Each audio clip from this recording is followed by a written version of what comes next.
रावलपिंडी शहर की तारीखी शादी दोस्ती की लाजवाब मिसाल। खबर शामिल करते हैं सदर इस्लामाबाद आल पाकिस्तान मीडिया काउंसिल और डिप्टी एडिटर मुमताज़ हुसैन।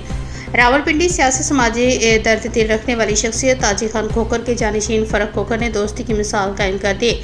फ़र्क खोखर और मज़र शाह के पुराने साथी और मुखलिस दोस्त शानी और टाइगर की शादी पर दास्तान रकम जो तारीख की और आँख में हमेशा लिखा जाएगा कि दोस्त हो तो ऐसे कि जो कि दुनिया को दिखा दिया कि हम मुखलिस दोस्तों को कभी भी अकेला नहीं छोड़ते। करोड़ों रुपए लगाकर फ़र्क खोखर ने साबित कर दिया कि हम मुखलिस साथ देने वाले अकेले रोशनी बना करते हैं। हज़ारों लोगों की शादी में शिरकत ने भी ये साबित किया कि फ़र्क खोखर लोगों के दिलों की धड़कन बन गया है।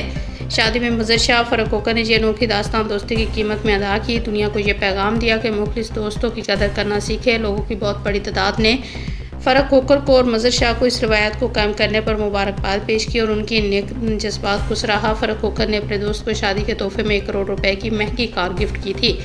फ़र्क खोखर और मज़र शाह ने शादी के मौके पर करोड़ों रुपए निछावर किए। दोस्ती की मिसाल कायम करने पर फ़र्क खोखर और मज़र शाह को रहती दुनिया तक याद रखा जाएगा।